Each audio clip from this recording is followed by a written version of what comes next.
જોઈ લો અહીંયા લોકો અત્યારે આ બધું તૂટી ગયું છે, જોઈ લો આ બધું તૂટી ગયું છે.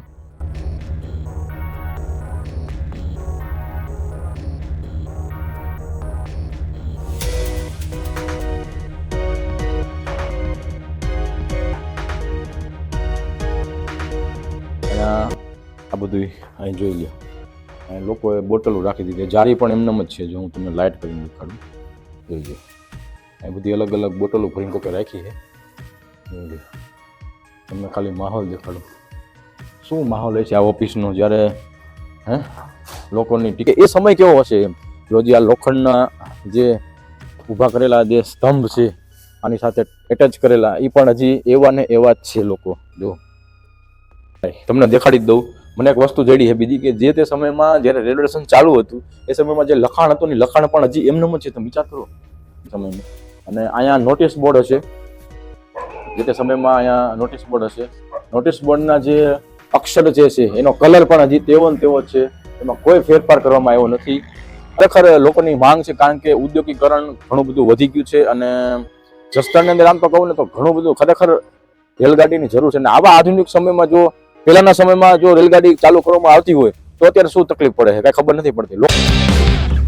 હેલો મિત્રો, ગુડ મોર્નિંગ, શુભ સવાર, કેમ છો બધા? મજામાં? તો ભાઈ આજે આપણે આકરો પરિશ્રમનો આજે 19મો દિવસ છે, પણ આજે રવિવાર છે અને રવિવારના દિવસે મેં વિચાર્યું કે આજે હું અલગ જગ્યાએ જાઉં, મતલબ એવી જગ્યાએ જાઉં કે જ્યાં મને કંઈક હિસ્ટ્રી જોવા મળે અને કંઈક અલગ તમને જણાવી શકું, બતાવી શકું. તો આજે હું આવી ગયો છું જસદણના છેલ્લે બાયપાસ રોડ અને વિછિયા બોટાદ રોડે છું. અને અહીંથી હવે હું તમને એક એવી જગ્યાએ લઈ જઈશ કે જ્યાં વર્ષો મતલબ રાજા રજવાડા વખતની વસ્તુ છે અને અત્યારે બંધ હાલતમાં છે. તો તમને જે વિડીયોના માધ્યમથી તમને દેખાડવા માંગુ છું, તો ધ્યાનથી વિડીયો જોજો, કારણ કે પૂરો વિડીયો જોવો પડશે તો જ તમને ખ્યાલ આવશે.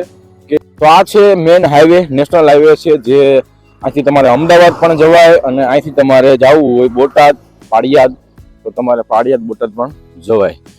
જે તમને વસ્તુ દેખાડવા માંગુ છું તે 1930 અને 1930 થી ચાલુ થઈ હતી અને 1983માં બંધ થઈ ગઈ. તો હું તમને જે જગ્યાએ લઈ જઈશ તમે જોજો. તો મિત્રો હવે હું એ જગ્યા પર આવી ગયો છું અને એ જગ્યા છે જસદણનું જૂનામાં જૂનું રેલવે સ્ટેશન, એટલે કે જે રાજા રજવાડા વખતનું, જે બ્રિટિશ વખતનું જે રેલવે સ્ટેશન હતું. 1930 અને 1983માં બંધ થયું. તો બંધ કઈ રીતે થયું તો આપણે પેલા તમને એને રેલવે સ્ટેશન દેખાડી દઉં. જૂનામાં જૂનું છે અને લોકો શું ચાહે છે ખબર નથી, પણ લોકો તો ઈચ્છા કે ભાઈ ચાલુ થાય. પણ હું તમને દેખાડું જૂનામાં જૂનું રેલવે સ્ટેશન. મને એવું આજે થયું કે ભાઈ તમને આજે કંઈક અલગ વસ્તુ દેખાડું. તો જસદણની અંદર જે તમને આ ફોટોમાં દેખાશે કે જૂનું રેલવે સ્ટેશન હતું અને શું માહોલ હતો યાર. લોકોની ભીડો હતી, માલ સામાનની હેરાફેરી હતી. બોટાદ, ગોંડલ અને એ બાજુ જે રૂટ હતો આખો એ રૂટ હતો. અને પેલા હું તમને દેખાડી દઉં, આ છે જસદણનું જૂનામાં જૂનું રેલવે સ્ટેશન. અને જોઈ લો તમે, આ છે જસદણનું જૂનું, અત્યારે ખંડેર થઈ ગયું. આ વસ્તુ દેખાડવું તો તમે વિચાર કરો, આ છે શું છે PSI ચેમ્બર છે. આ PSI ચેમ્બર છે. શું આ તમે જો ખાલી આનું બાંધકામ જોવો, હજી એવું ને એવું બાંધકામ છે. વિચાર તો કરો કેટલા વર્ષથી આજે છે. તમે જોવો ખાલી આ બાંધકામ જોવો, હજી એવું ને એવું છે. તો હવે તમને આગળ અંદર લઈ જાઉં, કારણ કે અંદર તમે ખાલી જોજો, જૂનું તમને યાદ આવવા માંડે. શું માહોલ છે તમે ખાલી વિચાર કરો અહીંનો. જોઈ લો આ ઓફિસો છે,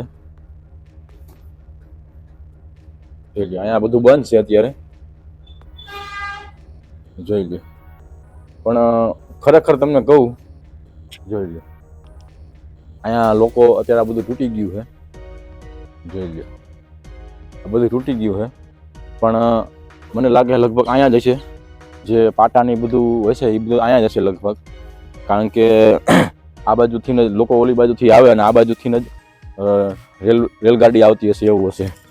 તો મિત્રો આ છે રેલવે સ્ટેશન અને બહુ જૂનામાં જૂનું છે. જોઈ લો અહીંથી આવું દેખાય પાછળથી. આ તમે આખો સીન જુઓ, હું તમને દેખાડું.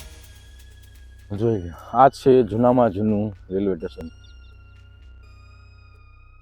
કેવો માહોલ હશે એ વખતમાં જ્યારે રેલગાડી જ્યારે ચાલુ હશે ત્યારે આનો માહોલ શું હશે વિચાર કરો તમે. ઓલો શું કહેવાય ગેટ જેવું મને ખબર નથી, પણ ત્યાં પણ એવી વસ્તુ છે. તો વિચાર કરો મિત્રો કે 1930 ની અંદર શું માહોલ હશે. તો હવે આપણે વાત કરીએ કે કઈ રીતે ચાલુ થયું અને કઈ રીતે બંધ કરવામાં આવ્યું, બરાબર છે. તો મિત્રો આ જે રેલવે સ્ટેશન છે જસદણનું, જે આઝાદી પહેલામાં ની વાત છે, 1930 ની વાત છે, આઝાદી પહેલાની. તો 1930માં ચાલુ કરવામાં આવ્યું હતું. ચાલુ એટલા માટે કરવામાં આવ્યું હતું કે જ્યારે અહીંયા માલ સામાન મુસાફરોની હેરાફેરી વધારે હતી અને મુસાફરોને પણ મજા આવતી, અને ધીરે ધીરે કરતા 1983માં તો 1983માં એટલે બંધ કરવામાં આવ્યું કે મુસાફરો ઓછા થઈ ગયા અને કોમર્શિયલ જે માલ સામાનની હેરાફેરી છે એમાં ફટકો વાગ્યો, જેથી કરીને રેલવે વિભાગને પણ નુકસાન થતું હતું. એટલા માટે જે આ રેલગાડી જે છે એ બંધ કરવામાં આવી, અહીંથી આખો રૂટ બંધ કરવામાં આવ્યો. તો આ થોડીક હિસ્ટ્રી, નાની એવી હિસ્ટ્રી છે, મને બહુ જેટલો ખ્યાલ હતો એટલો મેં તમને બતાડ્યો. બાકી તમે ગૂગલમાં કે ગમે ત્યાં તમે સર્ચ કરીને તમે જાણી શકો છો. જ્યારે ચાલુ હશે જે રેલવે સ્ટેશન, એનો માહોલ કેવો હશે તમે વિચાર તો કરો. મુસાફરો આવતા હશે, એ પાઘડી બાગડી બાંધીને, ખંભે તકડી બકડી હશે ને, કેલા પેલા હાથમાં હશે ને, શું માહોલ હશે. અહીંથી રેલગાડી આવતી હશે ને, પાવો વાગતો હશે ને, એ ગામમાં જસદણ ગામની અંદર પાવો ગુંજતો હોય, સવારમાં રેલગાડી આવી હોય, બોટાદ, પાળિયાદ, ગોંડલ. વિચાર કરો તમે શું માહોલ હશે, તમે વિચાર તો કરો. આનું બાંધકામ જુઓ, જે રાજા જવડા વખતનું જે બાંધકામ છે મિત્રો, એ તમે ખાલી જુઓ. અત્યારે બધું ખંડેર થઈ ગયું છે મિત્રો. જો અત્યારે હું અહીંયા અંદર છું, અહીંયા આ બધું અહીં જોઈ લો. અહીંયા લોકોએ બોટલો રાખી દીધી, જારી પણ એમનેમ જ છે. જો હું તમને લાઇટ કરીને દેખાડું, જોઈ લો. અહીં બધી અલગ અલગ બોટલો ભરીને કોકે રાખી છે, જોઈ લો. તમને ખાલી માહોલ દેખાડું, શું માહોલ છે આ ઓફિસનો. જ્યારે લોકોની ટિકિટ લેવા માટે આ ઓફિસ ચાલુ હશે. અહીંયા બધું ખંડેર થઈ ગયું છે, વાયર બધી. તો માહોલ શું હશે મને એ કહો તમે, ખાલી કમેન્ટ કરો લોકોને. તો અહીંયા તો નથી એટલું બધું, આ તૂટી ગયું છે. વિચાર કરો તમે મિત્રો. તો અત્યારે ખાલી આ લોકો, ખાલી છોકરાઓ બધા આવે મેચ રમવાની એવી રીતે. તો આ બાંધકામ જો, આ ઓફિસ છે. અહીંથી બહાર નીકળાય, અહીંથી બહાર નીકળાય, બહારનો વ્યૂ છે. તો ભાઈ આ ઓફિસની અંદર જે પણ સાહેબ નોકરી કરતા હશે એ કયા મતલબ કે વિચાર તો કરો તમે. આ અહીંથી આવવાનું એટલે ભાઈ કોઈક ટાઈમ પૂછવા આવે કે ભાઈ રેલગાડી આવી વહી ગઈ, શું થયું, શું સમય છે યાર, વિચાર તો કરો તમે. તો અત્યારે ખરેખર લોકોની માંગ છે, કારણ કે ઉદ્યોગીકરણ ઘણું બધું વધી ગયું છે. અને જસદણની અંદર આમ તો કહું ને તો ઘણું બધું ખરેખર રેલગાડીની જરૂર છે. અને આવા આધુનિક સમયમાં જો પહેલાના સમયમાં જો રેલગાડી ચાલુ કરવામાં આવતી હોય તો અત્યારે શું તકલીફ પડે છે કાંઈ ખબર નથી પડતી. લોકોની માંગ છે કે અત્યારે થવી જોઈએ. તો મારી પણ એવી માંગ છે કે ભાઈ આધુનિક યુગ છે અને આથી ઘણું બધું એવું કામ થઈ જાય જે લોકોને મુસાફરી કરવામાં અત્યારે ઘણા બધા ભાઈ ભાડા પણ ઊંચા થઈ ગયા. તો મુસાફરી કરવામાં અત્યારે જો રેલગાડી ચાલુ કરવામાં આવે તો ઘણું બધું અત્યારે સોલ્યુશન મળી જાય. તો આ બધું બહુ જૂનું થઈ ગયું છે મિત્રો. તો અને આને કોઈ સંભાળવા વાળું અત્યારે કોઈ છે નહીં, કારણ કે તમે વિચાર કરો આમનામ આ બંધ હાલતમાં જ છે. એક હજી ઓફિસ છે એ પણ આમનામ જ છે, આ એમનામ જ છે. જો પણ આનું બાંધકામ અને આની નળિયા જે છે ને એની બનાવટ તમે ખાલી જુઓ. વરસાદનું એક પણ ટીપું આમાં જોવા મળે તો વિચાર તો કરો. વરસાદનું એક પણ ટીપું કેટલા વર્ષ થઈ ગયા, તો કેટલા વર્ષમાં હું વરસાદ નહીં પડ્યો હોય તો તમે વિચાર તો કરો. આપણે ખાલી અત્યારે તાજું તમે મકાન બનાવો ને તો મકાનની અંદર અત્યારે તૈડા પડી જાય ને પાણી ટપકવા માંડે. પણ આ બાંધકામ તમે જુઓ, આના નળિયાના ફિટિંગ જુઓ તમે ખાલી જો. આ તો કોકે એ ઉજાસ્યું કહેવાય, હવા ઉજાસ્યું.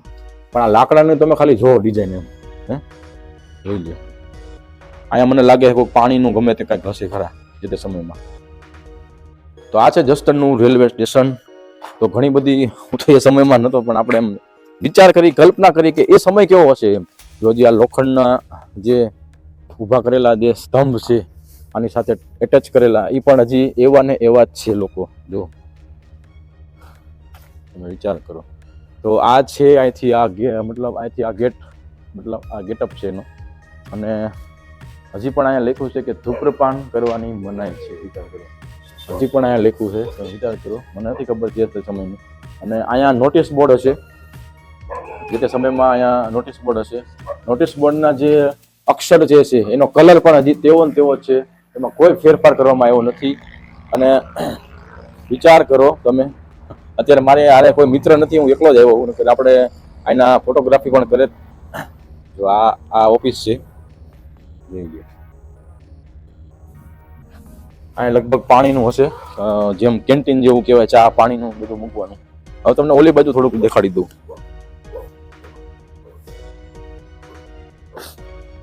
તો આ છે જસદણનો મેન હાઈવે, જે અમદાવાદ, બોટાદ, પાળિયાદ તમારે જવું હોય તો તમે જઈ શકો. જો આ છે માહોલ, આ છે માહોલ. જો તો આવું છે ભાઈ અત્યારે.